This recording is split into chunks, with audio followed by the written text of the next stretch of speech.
Hello YouTube, it's William. Welcome to another, let's say it's not a concept knife because it's a knife that I have developed in my head for probably at least 2 years. And this was back when I was starting to play around with different grinds and come up with the Woodsman's grind that marries two different grinds on a blade. So this one has been developing. It just took me a while to figure out how to get the hollow grind to marry with a Scandi or Saber grind, whichever one you wanted to do. So this is what the next step in the evolution of a Woodsman's grind. I got a light flash here. So this is what the next evolution is. You can see the light, how it plays on the blade. It's hollow ground from here to here, and right in here is the full thickness of the 5/32 blade. Okay, so it adds strength there. This portion here on this first, well, it's not the first knife, but it's the first knife that I'm pleased enough with to say that yeah, we're getting very close to what I had in mind. But this is a Scandi, and I extended the Scandi down below this hump because I wanted strength there for wood processing and wood prep, camp chores, things like that. I wanted strength there, and I wanted to lengthen this part here to where you had a very strong blade that had some width, that had a wedge, so that it would baton. And we're going to get out by the woodshed here in a minute, and I'm going to show you how it batons. It does it very well. But let me give you a brief demonstration of the different grinds and the attributes of these grinds, and why marrying two different grinds is a good idea if you want a knife that can do more things very well than just a few things well. Okay, if that makes sense. In other words, this knife will do more tasks easily than just a straight hollow grind or a straight Scandi grind. So if you marry two different grinds, you have the best of two worlds. Okay, so let me take a piece of leather and I'll show you the difference between a hollow grind and a Scandi grind, and why each one is good at a certain task and bad at certain tasks. Okay, we're to position the camera. Alright, I got a piece of 8 9-ounce leather. It's very thick, rigid. So let me show you how it slices with the hollow grind, and you'll see how very little spreading of the leather. That means that it's traveling this whole blade up and not binding. Okay, so that means it's a very good slicer. How this hourglass shape of the hollow forms a void right here, so nothing binds it. It slices right through it. That's the reason buck is so good at processing game, because it just slices through the meat and the meat falls away without sticking to the blade. So right here is your apex.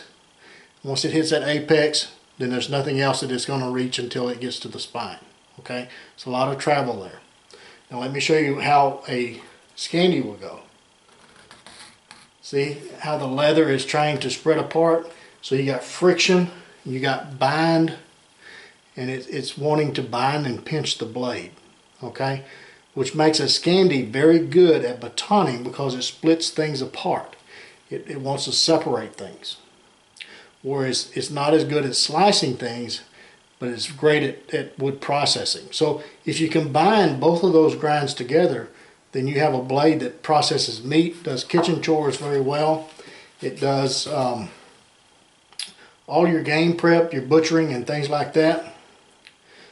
But it also has the Scandi portion to do all of your wood prep, your carving on camp, firecraft and things like that with the Scandi. As you'll see in a minute, this knife just excels at batoning. And see how the hollow just slices right through it with ease, no problem. And then when you try to get to the Scandi, it's a little bit more effort. Okay, so it's not as easily done. Will it do it? Yes. Is it the best grind for the job? No. Okay. But that's the reason for the two different grinds. You got strength with the Scandi, and you got a wedge properties with the Scandi to baton with. But you have the hollow for the slicing and the game prep and the things like that. And it's just a better butchering blade for a hunter. Okay. So this is a hunter's knife. Whereas the Master Woodsman is a knife for a well-rounded survival, if you will. It's a very strong blade. So it'll do more task in a general type setting. Whereas this is a little bit more specific with the hollow grind as far as game prep and things like that. Okay? And kitchen prep.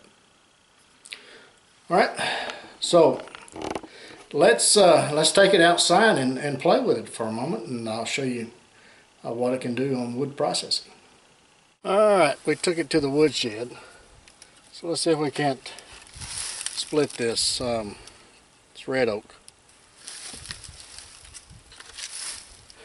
It's kind of twisted, has a knot right there, so it's not the best wood in the world of selection, but that's all I got. So let's see what we got, and we want to use this portion here. That's what it's designed for, is to remember the thicker the steel, it creates a wedge. Hollow grinds are not very strong, especially in this portion here. So another reason for dual grinds for a multi-purpose knife that's going to do more than just one or a few tasks.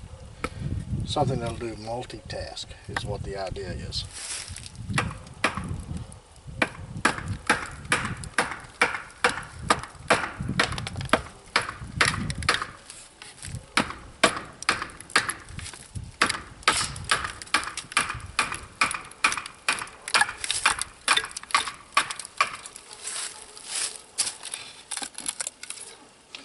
So yeah, it batons. I mean, this will give you an initial strength test, but the only thing that's going to really tell you how strong a knife is through continued use.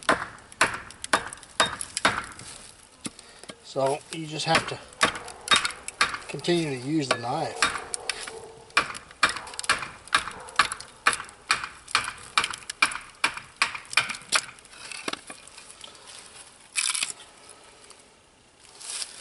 So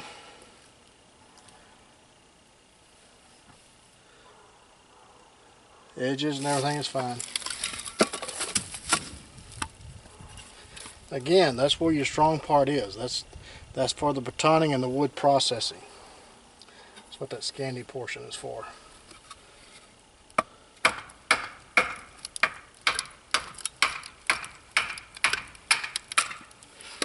And realistically, if I had something like this size out in the woods, I wouldn't want to be using my knife. But it's nice to know that your knife is capable of doing this if you had to.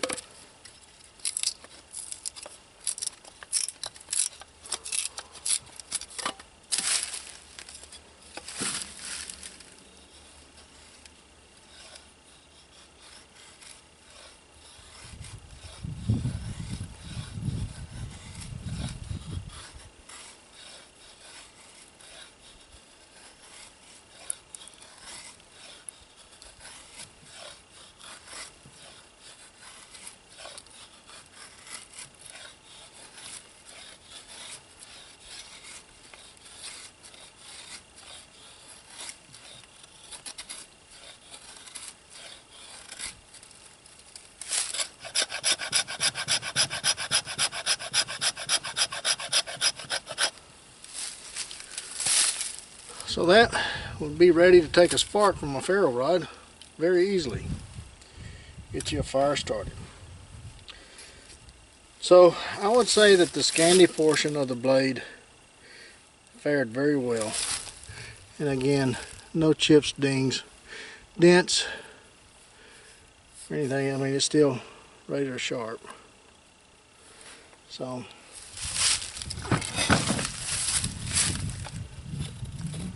I'm really excited about this design. Because you think Woodsman, when you think game prep, when you think hunter, you think Nesmith. I mean, his design is so synonymous with the woods that, I mean, it's just a working design that works. This grind is certainly a multi-use grind. A hollow going into a Scandi is going to be the best of two worlds. I mean, it requires more trials, more testing, but hey, I'm telling you folks, from what I see right now, if you like a hollow grind with a Scandi, you can throw your other knives away and get you one of these. But I ain't even come up with a name for it yet. I just been thinking about it for a while. And you know, you can see the hollow grind right here. It's very thin. So I mean, it'd probably hold up to it, but I wouldn't put it through too much abuse. If you're gonna baton, I would stick to batoning in this area here. That's where your strength's at. You do have a full thickness in your spine all the way down. If you can see how that grind starts here, so your spine all the way down to here is your full thickness of the 5/32 blade. Okay, so your spine is very strong. It's this part here that is suspect. That's not suspect. It's just one of the hollow grind's weaknesses, but it has other strengths, just as this one has weaknesses as well as it has other strengths. Again, that's why you combine two different grinds to get better results overall on the knife, because you use this portion of a knife different than you use this portion of a knife. Okay, or at least I do. Most folks do. So why not have two different grinds? So if the Scandi and the Saber for the Master Woodsman is not what fits your needs, you're more of a hunter, but you want a knife that does camp chores,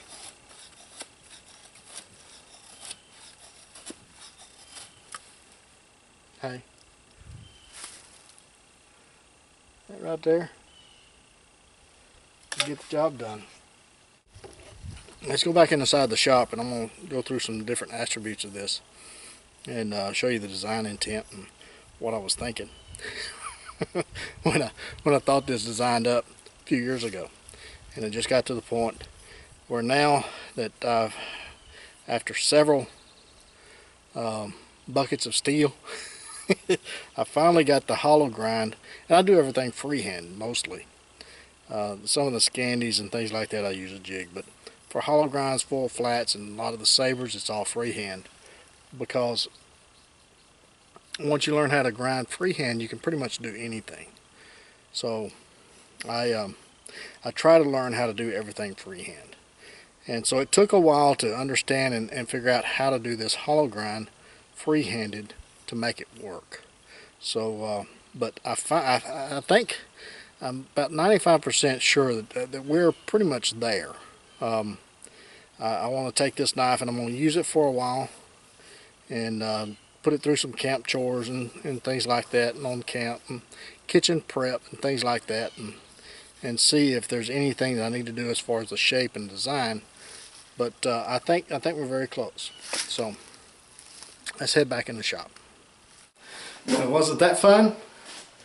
I seem to love playing with knives. But anyway, so this is the first look. It's kind of let you guys in on where the Woodsman's grind is headed next. It's going toward a Skinner with a hollow grind combined. This is where we're at right now. See the shadow stamp? We're still a work in progress, folks. Right now, I'm going to be doing some R&D on it myself and see what I like about it. Give me your thoughts below. See what you think about it. So until the next one, get out in the woods, get in the backyard, whittle on a stick, roast a weenie, marshmallow. Take a child with you, get the opportunity. Teach that child about the great outdoors, how to light a fire, how to build a fire, how to whittle on a stick. Do be sure and take plenty of Band-Aids and lots of knives. We'll catch you again soon.